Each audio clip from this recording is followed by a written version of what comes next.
legitimate top-level players, but they really thought the ultimate was overpowered. But I think the hero has a lot of weaknesses. I think he's a very cool hero. I honestly think the ult needs to be reverted, nerfed, because his win rate's not good. I think it was just they were scared. A lot of people were scared because his ultimate looked potentially really powerful. Yeah. Well, I think a big part of that is that a lot of teams rarely give him farm priority. He's your fifth support a lot of time. Almost always, yeah. I think that hero, if you look at Splinter Shot or Splinter Blast, yes. that is an amazing flash farming spell.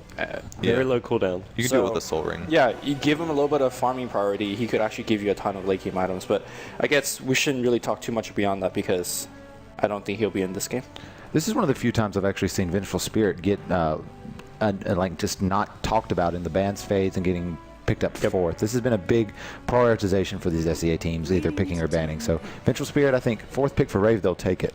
Yeah, Ninja Boogie played him the other day, and he played really well as a roaming. He wasn't just the, I'm going to sit behind you and swap. He actually moved around the map, level 1, 2, 3, 4, and he won the game for them. So probably will be something aggressive like that. Here's the thing, though. Let's say you're playing a support for one of these teams. Undying's the other side. Your captain picks you Venge. Are you happy? I don't think it's that bad. I mean, it doesn't necessarily counter anything specifically, but there's minus armor synergy with Bristleback and Vengeful Spirit. You have a reliable stun, which you can combo with Leshrac. You can save Leshrac. Leshrac's a little squishy if he gets chain stun. I think Venge is honestly fine for this strat. No, I Easy mean, Roches. the thing is, when Undying drops the Tombstone, as a support player, you have very limited option. Right, you either all focus the Tombstone or you run. Yeah. There's especially as a Venge, like your range is so low. Yeah. Well, swapping your carry out from the Tombstone's not the worst. It's not. She damage amps your team. She's an agility hero, so she has decent attack speed. And here's here's a TnC hero that's almost been always banned by the enemy team at the second ban phase. Solo and it's finally getting through. Solo McClinks is coming your way. Yep. It's good against Lush. Yeah, they love the Doctor. Clinks. Witch Doctor, by the way, has been doing ridiculously well in SEA. It's like 80+% win rate, I think, in the SEA qualifier. It's every time I see this hero, it's been winning games. Phoenix has no, it wasn't Phoenix. It was Phoenix had a 100% win rate on that hero. 18 and 3, 86%. That's so much. Yeah. Why is he winning so much? That's incredible. It's so normally when you see win rates that insane, it's either there's a big differential between the teams that are picking him or the teams that are winning, on top of the fact that he's doing really well. So it's usually a multifaceted reason why the win rate's so high. It's probably like Rave, Hot Six, and Phoenix who are the main teams picking him. Yeah, that's a good point. It's kind of like how Nature's Prophet in 6.78 had a huge win rate spike at TI because Alliance just, if they got him, they all the time, almost won with him always. Okay. But that doesn't mean it's a bad hero or that the hero isn't already is still.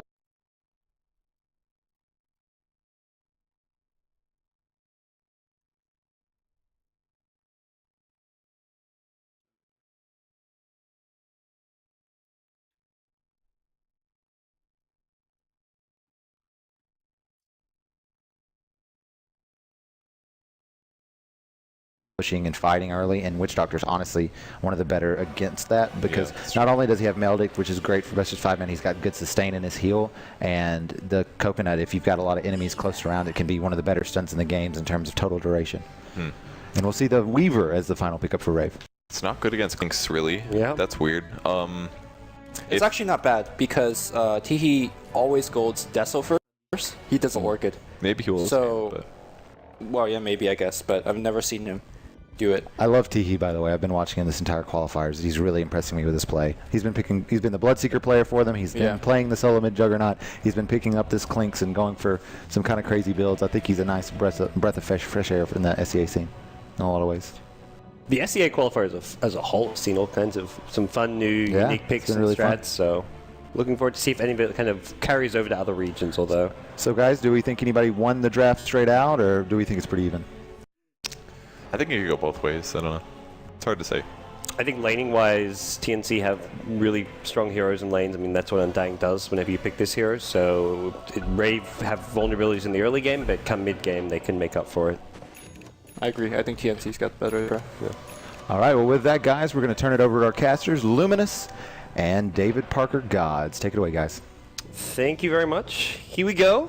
Game 1 of best of 3 between two Filipino teams. Rave, of course, living in Korea and playing out of there for some time, but How good is your Tagalog?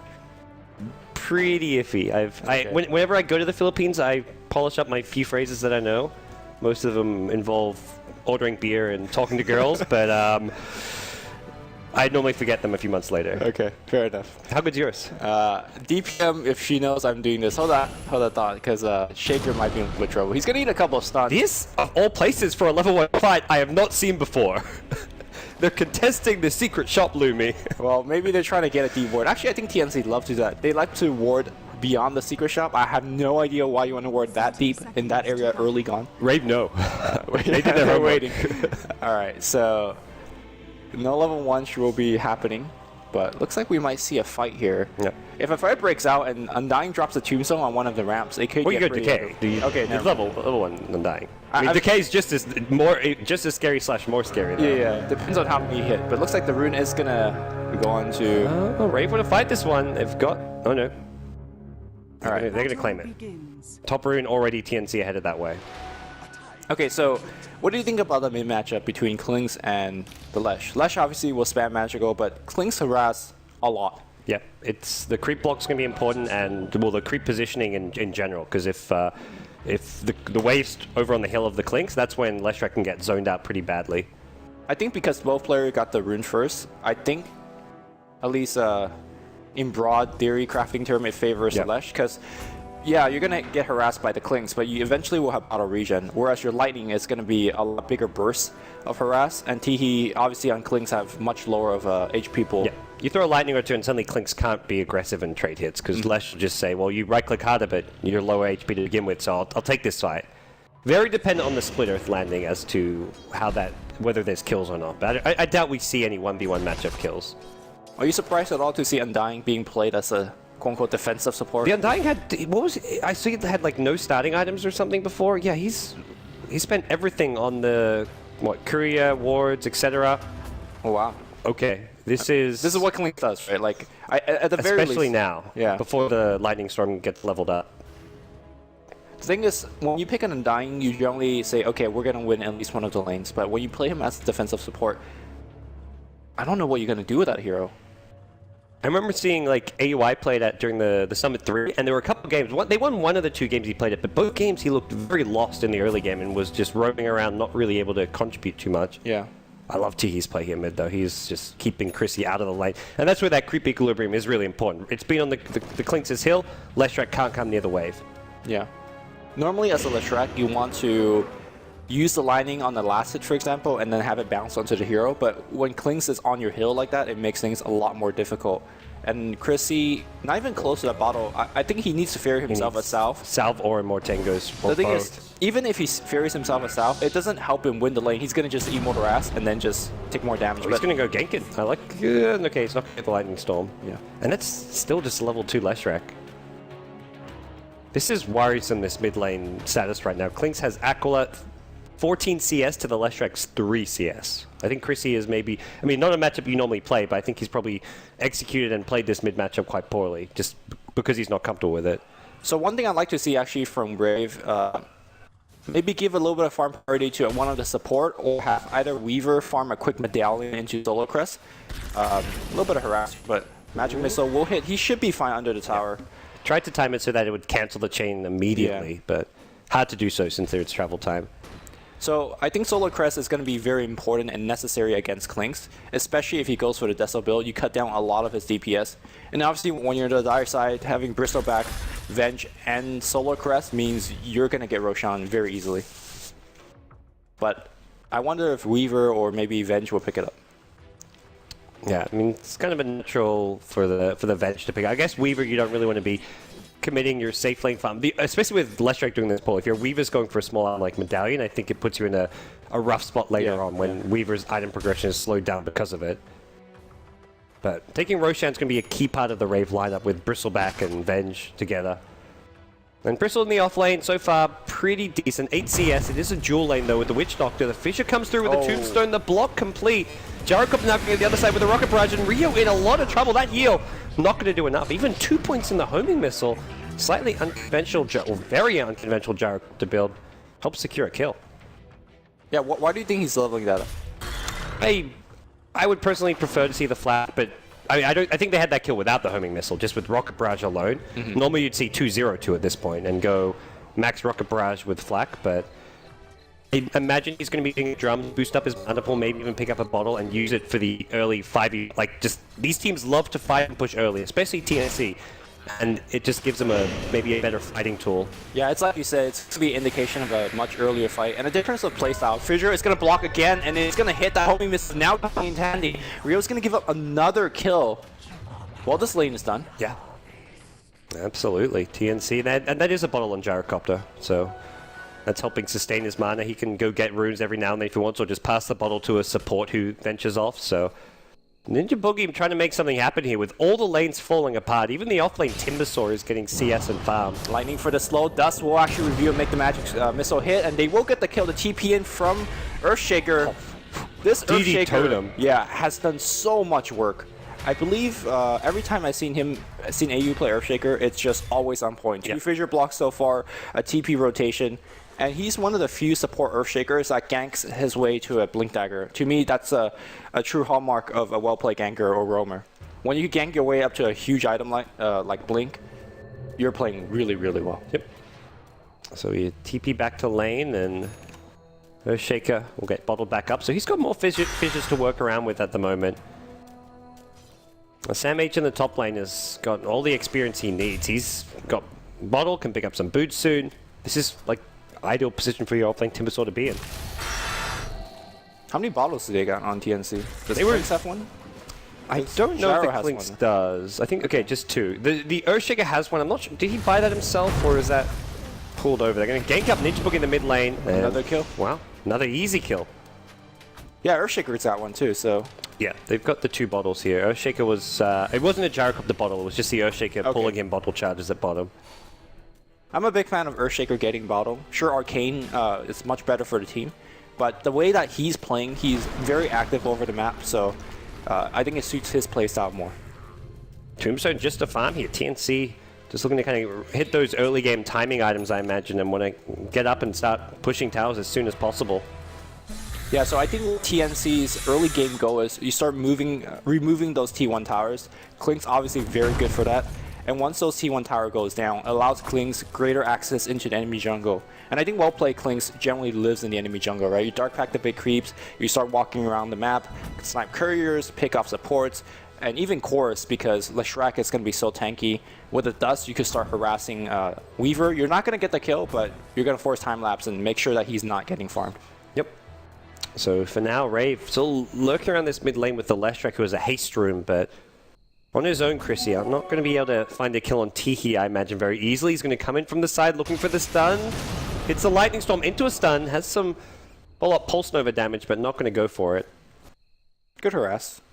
But it seems like Klinks is fine at this point. He has ultimate, so if he's low health, he can always just dark pack a big creep. Yeah. But looks free like heal. he's starting to roam. And I think once you're level 7, especially when you have power treads, you could already start solo killing supports. Damage output this early on. 130 plus damage coming out from the Klinks. Just the 1 point in strafe, all you need. And in this case, maybe just solo killing Rio. You throw a homing missile at him, and if he doesn't run back to his tower at that point, he's done for. Only 1 point in the Bristle passive as well. Although, I like Bristle playing this defensively, even with Earthshaker showing in mid lane. Well, Dark Pack, I believe, is running out soon, so that should be the gank. Yeah. I mean, I think this is what we're going to see from TnC, a lot of early game pressure, just from the Clintons running around. What do you think Rave needs to do? Because to me, the laning stage has gone fairly poorly. Bristleback losing bottom, and they dedicated the Witch Doctor there as well, these creeps. Nice. A little ham. Mid hasn't gone well either, right? You expect Lesh to at least come even, but he's died like once or twice. Let's say I don't think they have any option to really team fight or even go for ganks easily. If they go for ganks with like the Venge, Leshrac, Witch Doctor, if it doesn't work, they end up even further behind. So I feel like stacking, farming is maybe the way to go, at least for the next 3 or 4 minutes until you pick up some core item.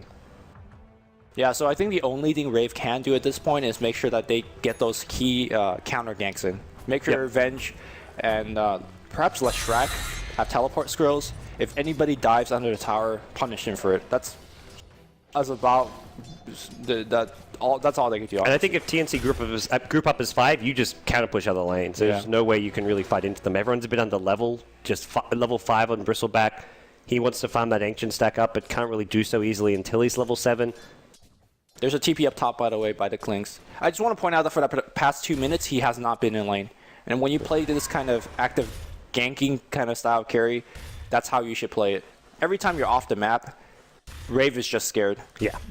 Even though he doesn't have Orchid or Death or anything like that, a single stun, and looks like they're going to make a dive against Ninja Ruby, he's going to try to TP out, no chance. Yeah. Let's say the only way out was like they would have to preemptively TP, with a couple of heroes there, and Weaver has no defensive capabilities. They don't even have a good hero to TP in apart from maybe Witch Doctor, but then you've got 2 squishy supports against the Clinks Timbersaw. That's going to end badly. Well, 4 heroes for TnC up top. Chrissy will take the chance to start edicting this tower, which is actually a pretty good, I guess, fortunate event for Rave, because they definitely want to get as much tower down as possible. Rio farming this big Ancient stack. Just with the level 3 quills, but we'll see Fissure come in mid lane. Chrissy probably on the right side of it, and he's going to turn around and get the kill on Earthshaker. Klink's getting zoned out by the Fissure, then the TP out. Nicely played by Leshrac. We'll take that freebie, because Rave is quite behind. Although with that Ancient stack being finished, Bristleback's kind of right back in this game. He's, getting to it. I feel like this Weaver pick, though, as a last pick, I mean, it's easy to say now it's not matching up well against Timbersaw, but it's hard to see Weaver having a high impact in this game. Well, if you look at just on the draft alone, there's very little things that could deal. Oh. Okay, he drops really low. Like, once he gets sufficiently farmed in the mid-game, there's really little ways to stun him and kill him. Perhaps because Rave knows that Klinks doesn't generally go Orchid, so they could safely make that pick. But like we pointed out during the drafting stage, he could easily pick up the Orchid, and that makes Weaver's life much more difficult. Well, see, Klinks, you kind of mentioned it, just set up shop in the enemy jungle. He's doing just that right now. There's Death Pact available, and has picked up a quarterstaff, so it will be an Orchid build-up for once. One of the rare ones, and the reason that he doesn't generally make this purchase, with the Deso money buff, you could get it in like 12 minutes. And that is so good for, you can start backdooring T1 towers if you like, if you know their glyph is down. Yep. Just doing all the small things right, like he would go to Soul Ring, then go to Int Treads afterwards, and then use Death Pact. Like, you can see he knows what he's doing with this Klinks. Yeah, you kind of have to do that with Klinks because his mana pool is so bad. And you have so many costly spells. Yeah. But looks like we're gonna even with Soul Ring, he's currently seeing on... no mana. Yeah, absolutely nothing. So, doing all the efficiency thing. Gyrocopter does not get scattered out by the wave of Tetra. As Rave now apply pressure to the bottom tier 1, kind of avoiding the group up and push of TnC. Although TnC are not entirely grouped up. That was just 2 heroes pushing top. They've got Gyrocopter down bottom, Earthshaker nearby, and looking to apply some defense on this tier 1. They actually gave Earthshaker mid lane for some time. So this Earthshaker is level 7 and actually has an okay amount of farm. 1400 gold this early on an Earthshaker is pretty big. Yeah, I think he had about 2 minutes of free farm. JO now pressuring the mid tower as well. He's gonna force out Glyph and have to be forced away. Tower should be denied. But I think Rave is playing really well despite the pressure that TnC has been putting on them. They have actually done a lot of damage in these T1 tower. I think a lot of other team would have just sat next to their own T1 and basically lost their tower top for free. But they're doing a good job pressuring TnC in their own way. Yep, they're grouped up as 5. Down bottom, Rave kind of want to go for a push here, but here comes the defense. Pull down with a fish. They're going to go on Leshrac. Chrissy getting slightly healed up from behind. Nice cast comes in from the Witch Doctor from the side. The cooldown, though, doing so much work. In goes the Earthshaker, and with the Echo Slam, gets a nice insta-kill, but pays for it with his life. And the Gyrocopter Rocket Barrage going to get pushed back as in comes the Weaver. Will bring down the Gyrocopter. Jayo's still alive, low on HP. Teehee gets one on the Bristleback. The buybacks come in, but they've lost Weaver as well. Klink's doing a lot of damage, but pays for it with his life. And a bloody mess here in the bottom lane. There's a 4-for-3 trade with Leshrac buying back. And gold advantage goes Rave's way. This also looks like them getting a tier 1 tower. Yeah, this is a pretty hasty buyback, and it's a good thing that they will get a tower out of this, because if they don't, I don't think that was worth the buyback. A big win? Well, actually, is it a win, though? Because Rave lost all 3 of their core. It was still a good, like, 1,000 gold advantage, as well as now a tier 1 tower. So, as far as net worth goes, absolutely, and I think, I mean, their supports can do a bit with farm, so I'd say overall it's fine, because TnC lost their cores as well. Yeah. They lost Klinks and Gyrocopter. I think with the Shaker winning, or being the survivor in that fight, I want to say that edges TnC. Once he gets Blink, these fights become a different matchup. Shaker was the first to die on TnC. Oh, was he? Okay. Yeah. He came back and started farming, but he's very close to that Blink. I think it was the gyrocopter, the one who, the Timbersaw, I'm sorry, who survived the fight. Oh no, Undying hasn't died this game. Yeah. All right.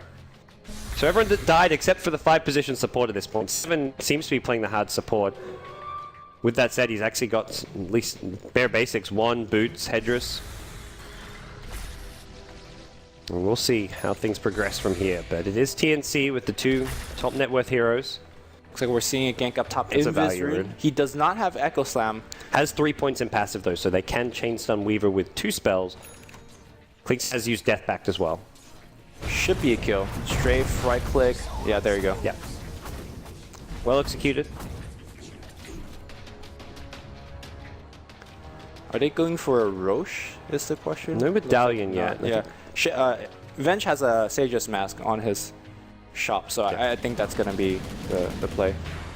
Oh, they're going to find Gyrocopter here. They come in close here. The Goo to slow him down, and there's a Death Ward. Leshrac Lightning Storm. Swap back as well. No TP rotations from TnC. Not that it would have changed anything, so they keep the pressure up towards the mid and the top lane. All right. There's Earthshaker Blink. Blink's up. I imagine Klinks is fairly close to the Orchid as well. Yeah. This is very different to what most teams do with Earthshaker, giving him this much farm priority, but I really like to see TnC do this. It just helps Earthshaker do so much more in a fight when he has a fast Blink. Yeah, not only, JO, not only do you have to worry about the Orchid now, you also have to worry about Blink Echo initiation, because at plus the stun is going to get you killed, but the sneaky rotation with that medallion is going to be pretty effective. Yeah. Radiant Vision, not their forte right now. They've been moving around the map a lot and just using heroes to scout, but their actual warding is somewhat lackluster. This is huge for JO, considering that Orchid is about to be online. I think Rave is actually, again, doing very well despite the ton of early game pressure. I'd like to see Klings doing a lot more backdooring than he's currently doing, but I think he's much more focused on controlling hero, and you can see that Orchid is going to help a lot with that as well. Cool. Klings and Earthshaker, maybe look for a kill at top lane. Yeah, Chrissy's going to be dead. If he steps forward for this farm. Actually, I think they get him regardless. Blink Fissure is all they need. Blink, Enchant, Chrissy, taking a ton of damage. That point booster normally very helpful in surviving, not this case. Secure it with the Echo Slam and yeah, just TP out from AU, so no messing around. So from here, the Orchid comes online, and this makes things a lot more dangerous for Rave. Yeah, so given how the Klinks has been playing, I think the maxing homing missile on Drow might actually come back and bite them, because generally at this point you want to have max flat cannon and a big ancient stack, and because Klinks is creating so much pressure, it allows your Gyro to farm safely in the jungle, but that's not what we see. What we see is Gyro getting ganked previously, and he doesn't have those ancient stack. I think this game might develop into something like a 40-minute game, and if so, if Gyro does not keep up his item progression. And it doesn't feel like that's what TnC want. They wouldn't be fighting early and now. Right, but it's not like they're grouping up. My point is, Klinks is doing very well at fighting, but you're fighting for a reason, right?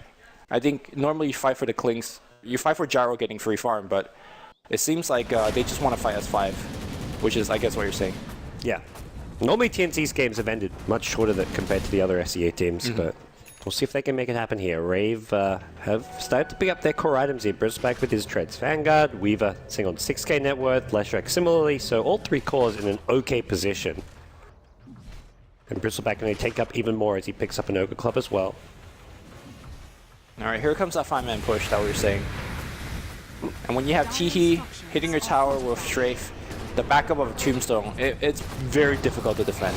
Yeah, Tombstone and the Blink Earthshaker. He may not have Echo Slam at the moment, but can just use that Fissure defensively, so Bristleback runs at you, you can kind of reset and get in a good position once more.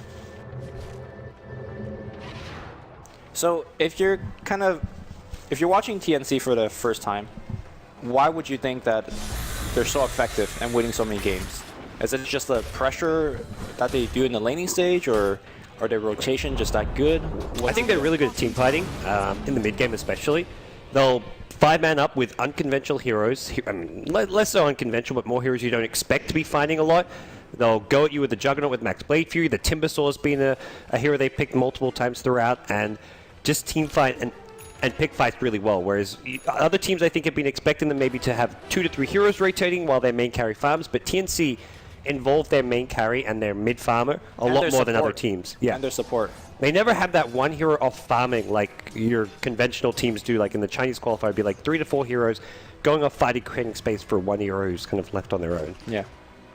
With that said, though, it seems like Rave is getting more and more used to this Clinkz roaming around. They have Sentry Ward down in very key position, for example, the mid lane protecting the Shrek.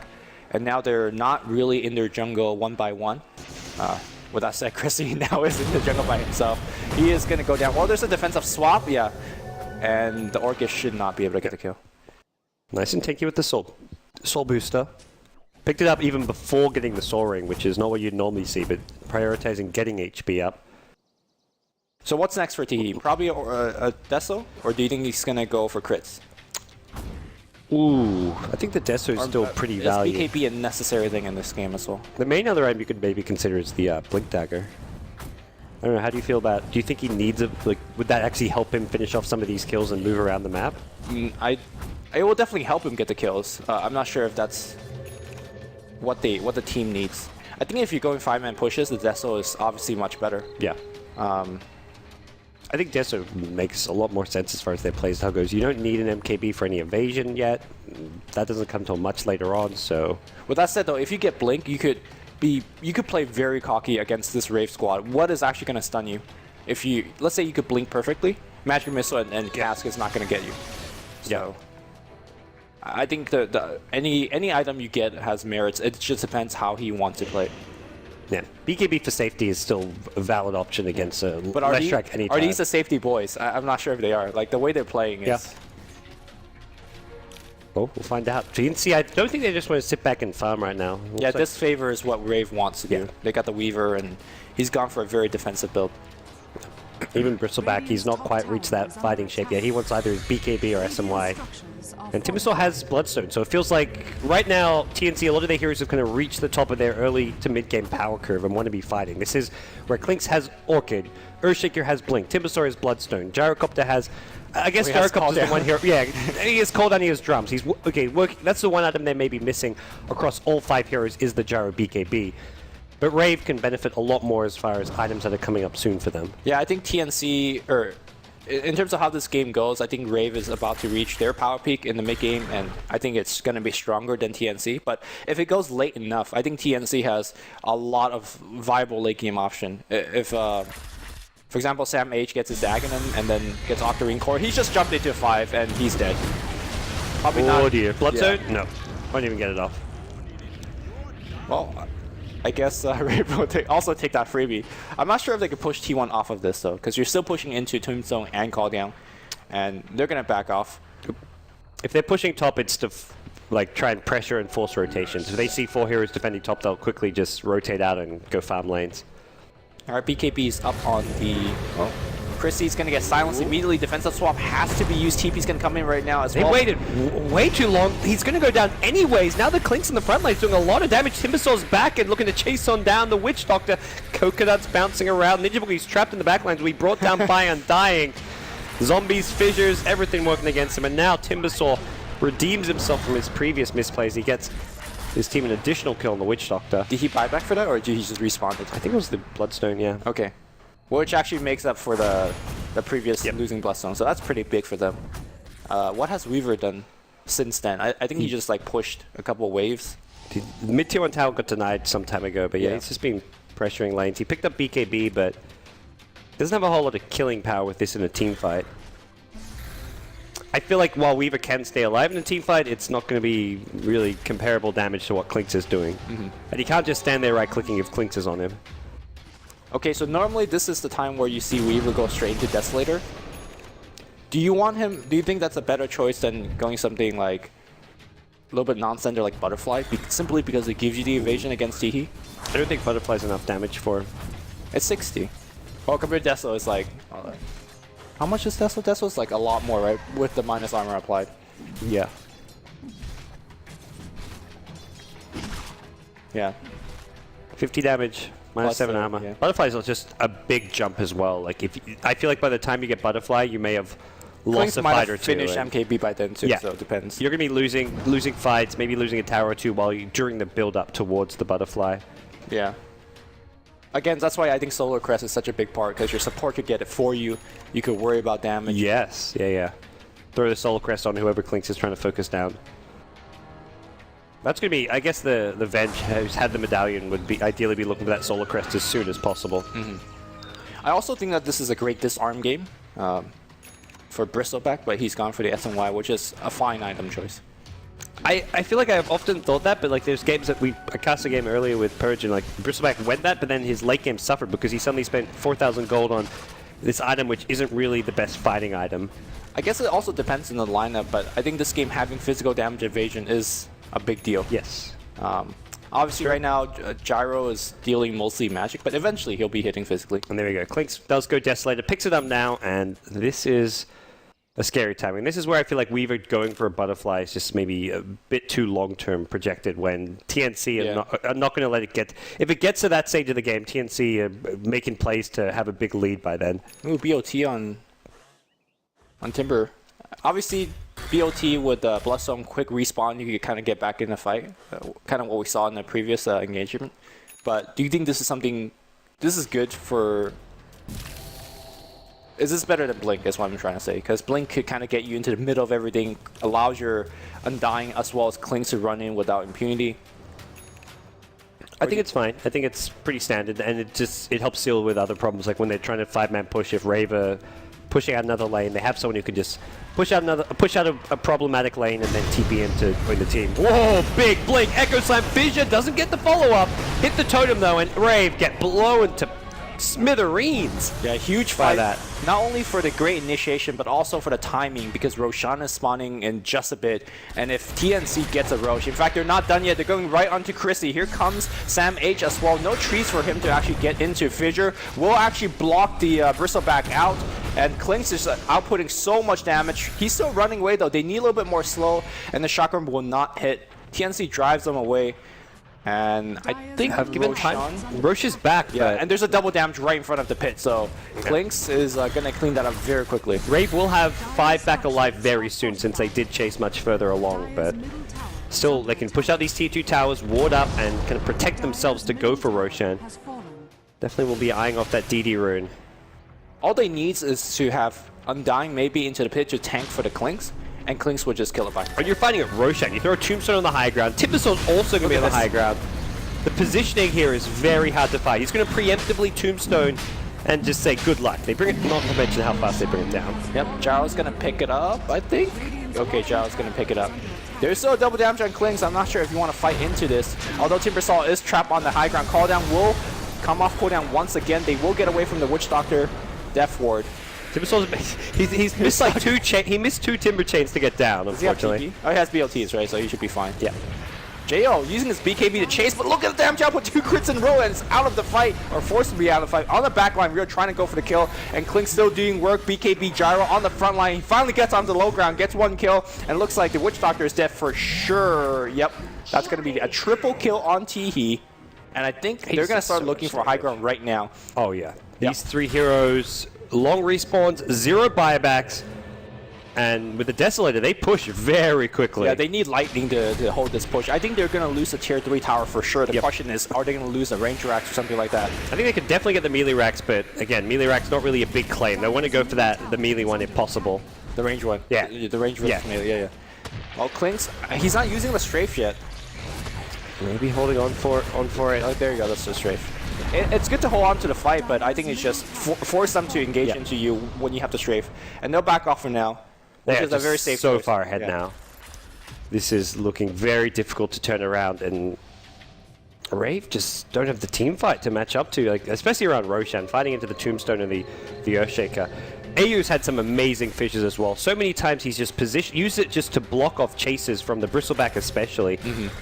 That fight he saved the Undying just by blocking in the Radiant Jungle, and it's been very tough for Rave to maneuver in these fights. Yeah, so to kind of summarize what has happened for the past 2 minutes, Clinks has taken down a T2 tower, got the Roshan, got a triple kill in the fight after that. So he's looking at 3,500 gold. I think at this point you just pick up a BKB and suddenly there is no answer for the Klings. You could start leading your team by doing high ground pushes, or you could. I don't think you need to keep playing the way that he has been playing, which is sitting in the jungle, start ganking. I think you're strong enough to just command a big push up to the mid lane. No, and Rave, this is not looking good. This is an elimination match here in the SEA qualifiers. And there's the Blink Dagger you mentioned on Timbersaw. So he goes back and completes the Boots of Travel and Blink Dagger. As Kling suddenly has a BKB out of nowhere. He just picked up Deso like 3 to 4 minutes ago. They won 2 big fights in a row, so... This is... He's got the gem too, I really like that. Now it makes... Because what Rave has done an excellent job is been littering sentries everywhere all over the map, which by the way has cost a bunch of gold on the support, but those sentries will not do much of anything now. Yeah. Venge just seeing on 2k net worth, Witch Doctor and Poverty Town as well. Meanwhile, on the Radiant side, you've got a 7k net worth Earthshaker and even Undying looking pretty good. Of course, taking all the towers, taking Roshan makes a big difference there, but TnC just ready to kind of continue and push once more. Down the mid lane we go. All right, how good is Wave's high ground defense apart from Lightning? I'm not sure if it's pretty good enough. average. Yeah. I mean, Wave of Terror doesn't really do much anymore. Well, Bristleback is going to try to sit in the front line, but Kling's just going to walk up. He's got BKB. He's not afraid of anything. Strafe is going to get activated. Cass is going to get flown out. You might have to swap him into the base T. He has BKB, though. He's taking a ton of damage. Great chain stunning here by Rave, but they've lost the melee racks already. Call down, zoning about everybody out. Force out. Oh, is that a Blink Echo? No. This is just game over. They just lost 3 more heroes and mid racks. Rave are going to call it 30 minutes, a bit longer than some of TNC's other games, but they just handily take out TNC. Take out Rave in game 1. Yeah, I felt like the Witch Doctor and the Vengeful Spirit had no impact apart from the laning stage. In fact, I don't think the Witch Doctor did anything. They lost the lane as well, right? Yep. Witch Doctor was in the bottom lane to help secure a bit of CS for the offlane, and meanwhile top lane Venge couldn't zone out Timbersaw. Timbersaw had 100% of creep XP, and even OK farm. I think something that Brian pointed out about Witch Doctor